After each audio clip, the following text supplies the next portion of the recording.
What we're going to do now is we're going to revisit texts that we've looked at in the past in this course. And this time, however, we will look at this text through the prisms of the four approaches to presenting the biblical characters that we've just seen.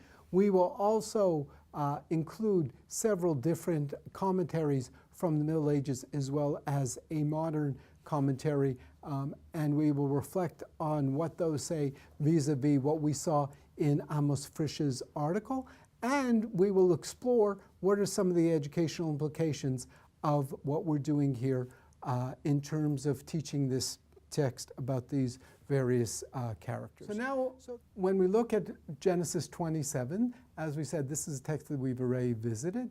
The story opens with the declaration that Isaac now is old, his vision is failing him, and he calls on his older son, Esau, and he says to him, I want you to go out and to hunt for me food and make for me tasty foods as I like. Bring them to me and I will eat in order that my soul will bless you before I die. Those are the instructions that Isaac gives to Esau. Now, the interesting part which we will look at is, in addition to Isaac's behavior, we're also going to look now at how Rebekah, the mother, responds, because Rebekah here has a clear role in this whole story, and she plays the role of, on the one hand, caring for her son Jacob very deeply. At the same time, obviously, she is doing some type of, she's engaging in an action which undermines, to a large extent, what her husband Isaac knows or understands. So let's pay attention to what the verse says. But Rebekah overheard when Isaac spoke to Esau his son, and Esau went to the field to hunt game, to bring it to his father. And then we see another action on Rebekah's part. She said to Jacob her son, behold, I have heard your father speaking to Esau, your brother, saying, bring me game and make me tasty foods, and I will eat, and I'll bless you before the Lord before my death. Now, all of a sudden, we see that, in fact, that Rebekah doesn't exactly say the words that she heard from Isaac. She adds a few things as well. She adds, for instance, the words before the Lord before my death. That does not appear in the verse in 4. It just says, in order that my soul will bless you before I die. It does not say, will bless you, and I will bless you before the Lord before my death. So we see here that Rebekah, in fact, is changing the words that she heard from her husband. And then she says to Jacob, and now, my son, hearken to my voice, to what I'm commanding you. Now, here's another important clue that the text is giving us. She is saying to her son, I am commanding you to do this. Listen to me. In other words, it's not as though she is suggesting it. It is not as though she is requesting it, but rather, as the word says in the Hebrew, Ani mitzavah otach. I am commanding you. Very important in terms of our understanding her behavior in this whole story. And then she goes on and says, go now to the flock, take for me from their 2 choice kids, and I will make them tasty foods for your father as he likes. And you shall bring them to your father that he may eat, in order that he bless you before his death. Here again, we have an insight into Rebekah's motives. She says, take for me from their 2 choice kids. In other words, she's saying, this is for me. And I will make them tasty foods for your father as he likes. In other words, not only is she commanding him to do this, but she is also taking an active role in this whole process of taking the role of Esau and putting it into Jacob's hands. Then Jacob said to Rebekah his mother, behold, my brother Esau is a hairy man, whereas I am a smooth man. Perhaps my father will touch me, and I will appear to him as a deceiver, and I will bring upon myself a curse and not a blessing.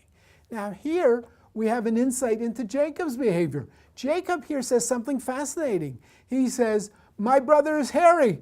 I'm some smooth man, and then my father will touch me, and I will appear to him as a deceiver, and I will bring upon myself a curse and not a blessing. The fascinating piece here is that from Jacob's perspective, he's worried about the practicalities. He's worried that his father will find out that he is not whom he's presenting himself. There is no question here on Jacob's part, and that's the essential point I'd like to make. There's no point from Jacob stressing the moral problematics of the commandment that his mother is saying to him. That's something that we have to understand. That clearly helps us gain insight into Jacob's personality, obviously as well into Rebekah's personality. And then in 13, his mother said to him, "On me is your curse, my son. Only hearken to my voice and go. Take them for me."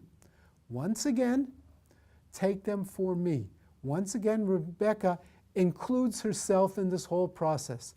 And he went, he brought them to his mother, and his mother made tasty foods as his father liked.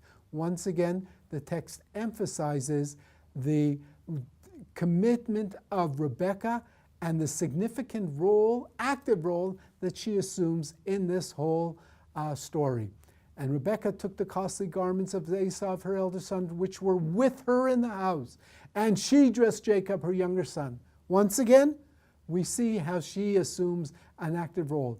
And the hides of the kid she put on his hands and on the smoothness of his neck. Once again, it's her role.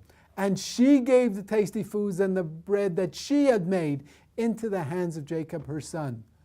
Once again, the text's use of "and she" and the bread that she had made into the hand of Jacob, her son. Once again, we see how the text presents Rebekah in such a distinct way as assuming a very clear and active role in terms of this whole process.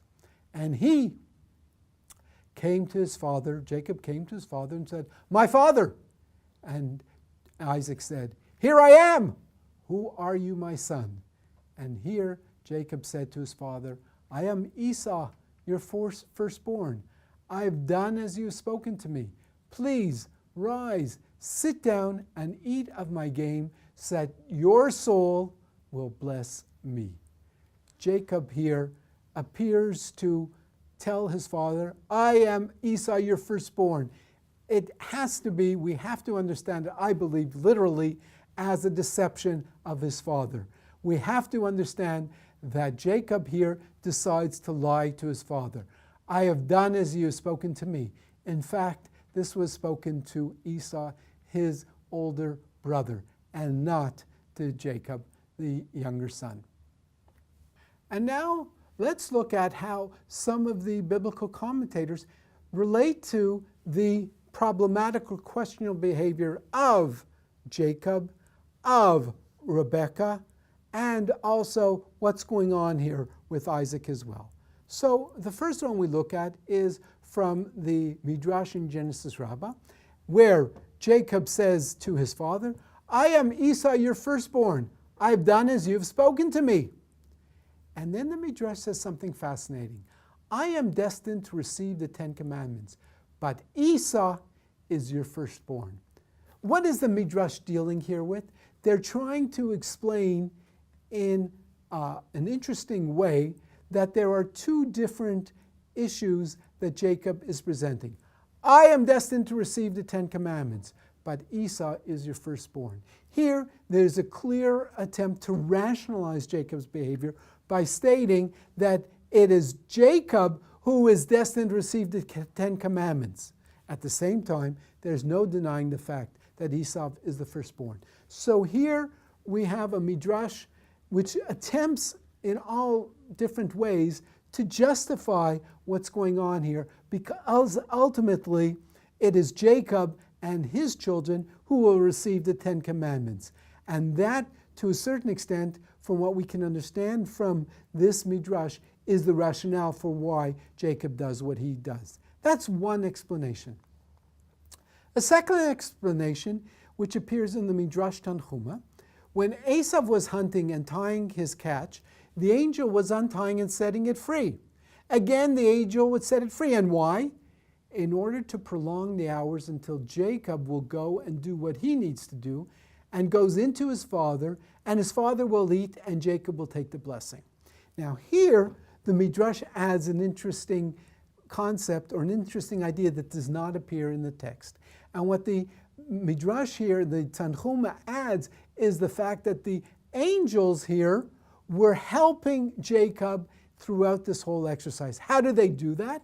In other words, they try to prolong the amount of time that it takes for Esau to bring the gain to his father, and therefore they tie and untie. It's just in order to help have enough time for Jacob to pull off the exercise that he decides to do with his mother.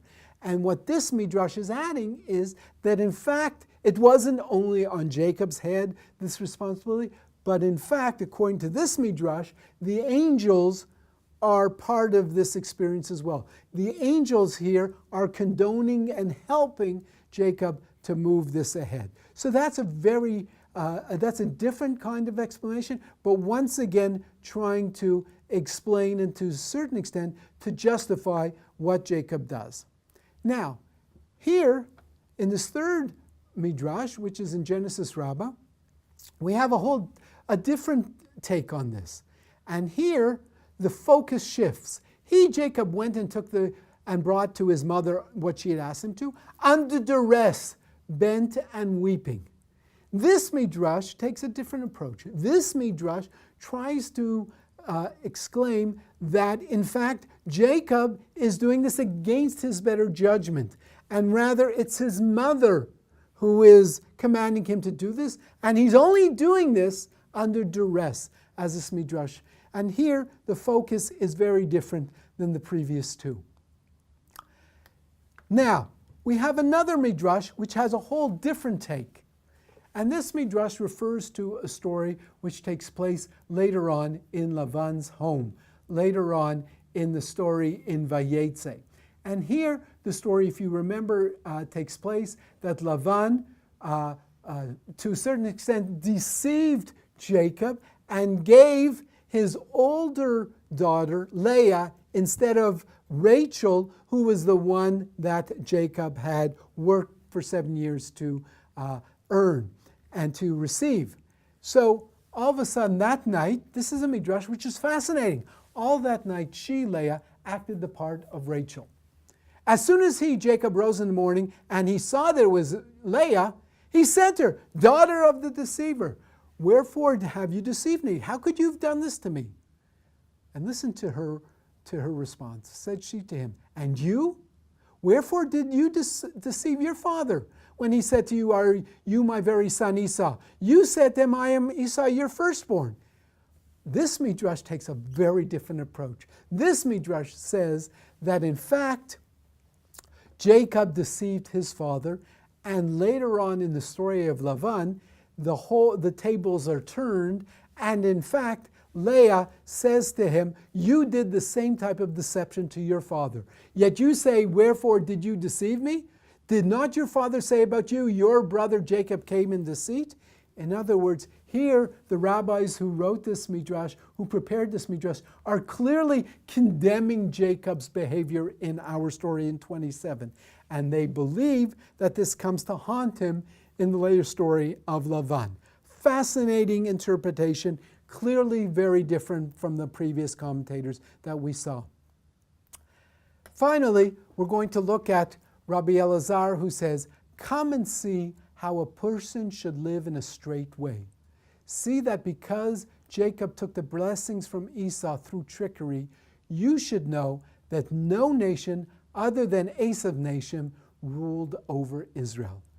In other words, this Midrash, which appears in the Zohar, says very clearly and explicitly that because of Jacob's tricking of Esau, no other nation other than Esau's nation will rule over Israel. In other words, the fact that Esau's nation ruled over Israel, the Edomites ruled over Israel, this was in fact a punishment for Jacob's behavior towards his brother and towards his father as well.